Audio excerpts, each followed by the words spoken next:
Hello, everyone, and welcome to Más Turismo Chino, the podcast that connects the Chinese tourists with the offer from the destinations and the professionals. Here today, we're in episode 28, and as you see, this will be an English episode as we have a very special guest, a good friend of mine. Her name is Shikin, and she's a Chinese traveler. So we're going to see firsthand what it's like to be a Chinese traveler and to experience destinations abroad. So welcome, Shikin. I'm very happy to have you here. Thank you for joining. Oh, thank you, Cele. Thank you, Pablo. Thank you guys for having me. Hello, everyone. My name is Shikin. I'm from China, and now I'm Bolivian. I'm from I'm based in Argentina right now, and I've been so after I graduated 3 years ago, I started traveling, and I would be happy to share my stories and some of my experience here. Yeah. And it will be a very huge pleasure to hear from firsthand an actual Chinese tourist, because here we are always talking from the author perspective, right? From the destinations, from the professionals. But it's the first time that we have an actual Chinese traveler. So this will be very, very fun. So you introduce a little bit about yourself. So you graduated and started traveling around the world. So I will move to the first question. What inspired you to adopt this type of lifestyle and travel independently around the world? Why do you like to travel the world? I think actually COVID plays a significant role in inspiring me to go out of my comfort zone, because during that time I was doing an internship in London, and it was winter and the weather was so gloomy, and I was so lost, because during that time seems everyone know what they want in their life, to like work in finance, to work in movie industry, in fashion industry, but I didn't know, and not to mention like the pandemic make everything feel so, I don't know, depressed. Sorry. And that's why COVID made me realize also how important the nature for me. So I decided to go snowboarding in Serbia, which also led me to meet a group of friends who loves outdoor sports. And now they're still my really good friend until now. But I think this is not the only reason, because this is just a trigger, I would say. Because as a little girl, when I was much younger, I often dreamed of my future self. It's like with long hair and wearing a flower lawn dress, wandering around the world. And actually, when I was a very young little girl, I read an author. Her name is San Mao. She wrote about her life and how she and her husband from Spain lived in Sahara. I just feel like, wow, that inspired me. And I realized I want this free spirit and lifestyle too. And so my journey started, and whether in the bustling cities or the tranquila villages, I always feel like I love the feeling of I immerse myself into these unique cultures and savoring delicious and diverse cuisines, and I'm learning and creating and dancing, of course. So throughout this journey, I hope to encounter the people and form connections and friendships. I want to experience all of it. But my life used to be like a bubble. First, living in China, this feels like a bubble, and my family protect me in another bubble. And also during that time, I have my first ex-boyfriend. It's also a bubble. So it's like this triple layer of protection or bubble always left me with this itch deep down of my heart. But it's like a longing for something new, something more independent, something real, something authentic, all by myself.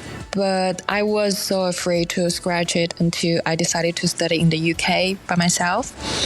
So I remember my that time boyfriend asked me why do you want to go, and I said it's not about resume, it's not about all of this. I just want to study first this subject I'm really interested in, and also I want to experience life differently, and also I want to be like so independent as him, because he has experience in different countries by himself before. So yeah, once I was in the UK, I missed my family and I missed my ex-boyfriend. I missed all of my comfort zone. But gradually, I started to grow and I learned to face various challenges and emotions on my own. And stepping out of the comfort zone just made me realize it's not that scary, and I love it. I love all of these challenges and self-achievement. Yeah, it was a long answer. Yeah. Well, thanks for introducing yourself. It's really, really interesting how you develop this idea of exploring freedom. And this book that you read, we mentioned it a few episodes ago. It's so nice to hear that it actually motivated you to travel abroad. And well, following a little bit with this idea, what motivates you to choose a destination? How do you choose where to travel to? This is an interesting question. I think there are so many factors motivate me. It often depends on the stage of my life or the current interest. Sometimes it's the opportunity to engage in like sports, outdoor sports or activities like skiing or hiking or diving. And other times it's is to attend some unique event, tango event, or something like that.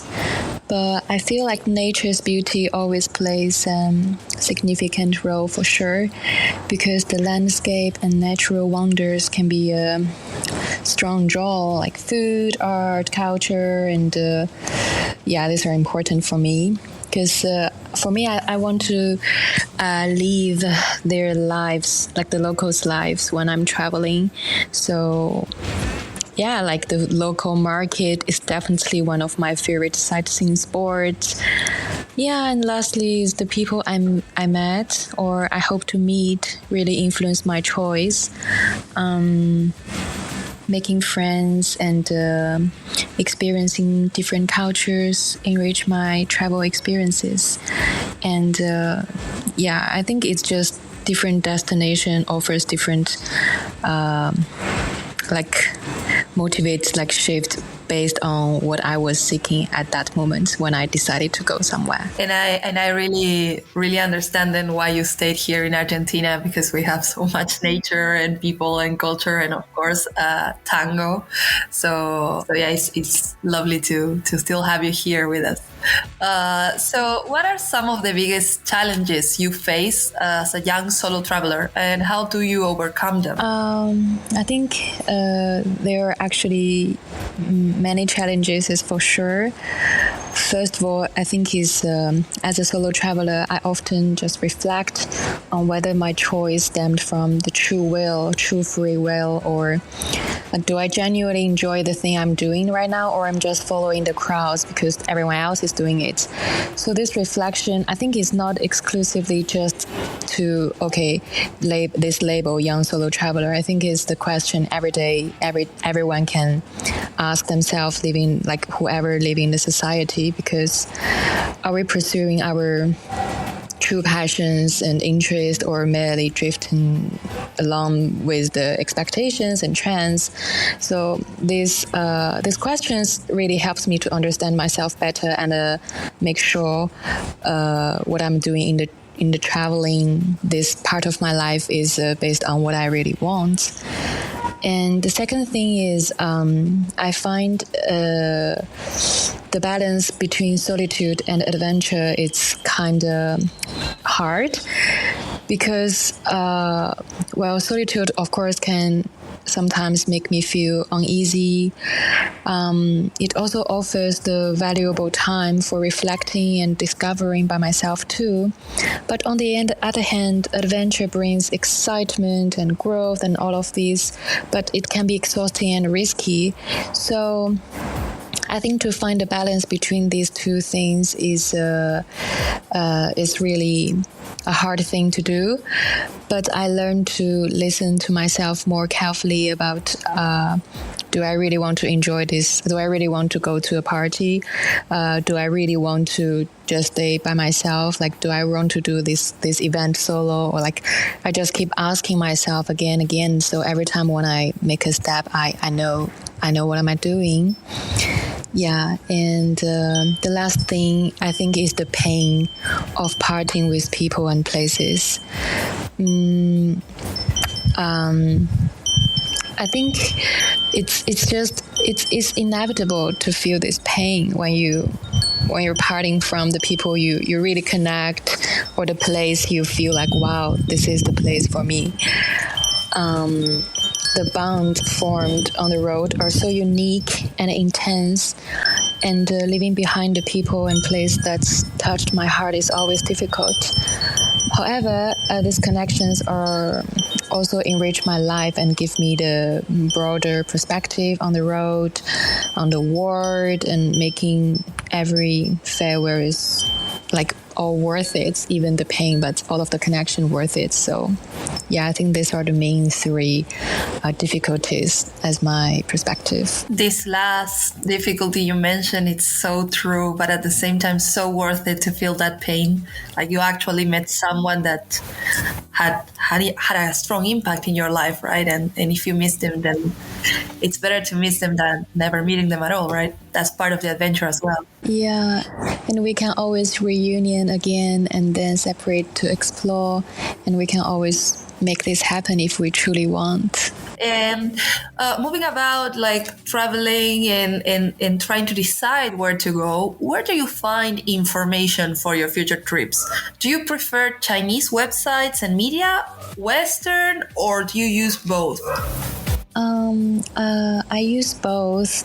I gather the information from so many sources. For example, I use Google for the general research and on the destination and finding the photos, the travel blogs, and reading some articles, and also about the safety issues and stuff. And sometimes I watch YouTube to see other travel vloggers, how their experience are, and they sometimes give some ideas. And actually, sometimes I like just to use the Google Map and just randomly point somewhere and see the photos there and people's comment there. It's so random, but last year when I went to Salta and Jujuy, I find this place called Inca Cueva just by Google Map, and oh my god, it's so worth going. It's so beautiful, like such a surprise. ¿Y qué más? ChatGPT, of course. And I ask friends who've been there, the place, and give me some first-hand advice and recommendations. And Facebook group is a really nice way to ask for advice and tips and connecting with other travelers. Xiaohongshu is also nice, and WeChat articles. And another is like if I stay in a hostel or hotel, I can ask the receptions. Or I also like to ask the locals, like a taxi driver. They always give me some insider tips and the unique insight of the places. Yeah. And what role do you think technology and social media play in your travels and in connecting with other travelers? Like you mentioned Facebook groups or meeting people at hostels. What role do you think it has in your travel? I think technology is definitely so important for our travels and also connecting with people, because this is such a good tool to help us with planning and finding recommendations and staying informed. However, sometimes I think the best surprise comes from offline discoveries. Like I find a hidden cenote in Bacara from someone on the road. I have no idea. That time I don't even speak Spanish, but I managed to go here, and oh my god, that's my favorite place in Bacara, or I can say that's my favorite place, one of my favorite place in Mexico. The good local restaurants recommended by the taxi drivers, like all of this unexpected experience add the unique touch of the travels. Thank you so much, Shikin, for all your tips and insights. It's been impressive, this episode with you. Concerning to another key Chinese topic in the real life, the Chinese gastronomy, could you explain to the audience if is there the availability of Chinese food an important aspect to consider while choosing a concrete destination? I love this question because I love Chinese food so much. I think it depends. If I plan to stay at some place for a long time, of course, to have access to Chinese food becomes important. I love cooking, so be able to find the ingredients, the Chinese cuisine ingredients, allow me to prepare my favorite dish and feel more at home. Yeah, but while traveling, I cook less often and focus more on experiencing the local cuisine. So I love exploring the local market and immersing myself into the local food.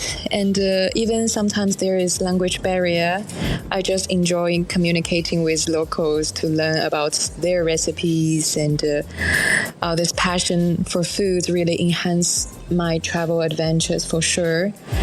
If I get sick or I feel super emotional, I definitely crave something Asian, like soup, like noodles, hot pots. So all of this familiar flavor provides this sense of comfort and also help me to feel better much faster than other food. Yeah. How do you stay safe while traveling alone, especially in unfamiliar or remote places? Yeah, this is very important to do some research first. I always research my destination in advance, including the local customs or potential safety concerns and emergency contact, and also the cultural sensitivities, like if I shouldn't wear some clothes in some place, all of this. I research in advance. And then I share my location, like on iPhone. This finding my iPhone thing, I connect with different friends, no matter where are they, and yeah. And also, I think it's just be aware if the situation, like trust your gut for sure. And if face a robbery or threat, just I prioritize my safety and give them what they want, like money, phone, like tickets, just keep me safe. And like I have an experience. It's quite unpleasant. I don't recommend, but I can share with you. So when I was alone in Cairo, and once I decided to go to a Latin ballroom by myself, I danced all night, and the atmosphere was great. All the dancers are being respectful. So that night, and around 3, I was waiting for my Uber. And there is a man, like, he also danced, but actually he danced, And, but I think he felt he was kind of arrogant because he thought he can speak English. He's like higher than his peers or something. I don't know. But I feel this energy. But when I was waiting for the Uber, he approached me and said, "Oh, you got the spotlight tonight?" And I said, "Oh, yeah, thank you. I'm so happy. The Egyptian dancers are really nice." But later he said something really insulting, like in my face, like, "Oh, I know my people. It's just because you're foreigner, they do this just because," like all of these. I know I could just ignore him, but I don't know why, but I just respond like, "Oh, I'm so happy you'll find a reason for your pathetic and mediocre sex life." And after I say it, he got furious, and he tried to like come closer to confront, like, "Oh, say that one more time." And I say, "If you come closer, I'm gonna call the police right now." And also there are people, so they stop him. But I just stay calm until I get in the Uber, and I started to shake, and I just cry uncontrollably, like like this type of story, I think as a solo traveler or as a female solo traveler, I'm sure everyone experienced this. I feel really sad to share this story, but be a lark definitely for all the travelers. Yeah. How do you handle language barriers and communicate with locals in country where you don't speak the language? Yeah, I depend on the technology. I use translate apps, and also of course I study some basic sentence beforehand. However, I also find that like body language can be effective in conveying messages, and I kind of feel like language barrier as a part of the adventure, offering me the opportunities to learn and grow, and well, like, of course there are challenges, but it's also another way to immerse myself and to feel this place. Even there are some I couldn't fully experience, but it's just unique experiences. Would you say there is a general interest between young Chinese people in this type of traveling? I think it varies from person to person. This is an interesting way to travel, but this is my way. And it also comes with many difficulties. I believe every traveler will find their own way that suit them the best. Is there any advice you would give to other people who would like to begin traveling like this? I would like to say, I think life is about experience. Just go and explore, but be aware, be respect, to reflect, to create, to connect. The world is so big. I really hope you find your way, and the more you see, the later you would feel you are. And I think that is the time when we feel like we can absorb more. Thank you, Shikin, for your time in this amazing podcast. It was a real pleasure to know more about young Chinese think and travel around the world. This was a new episode of More Chinese Tourism, the podcast that connects the Chinese tourists with the offer of destinations and professionals.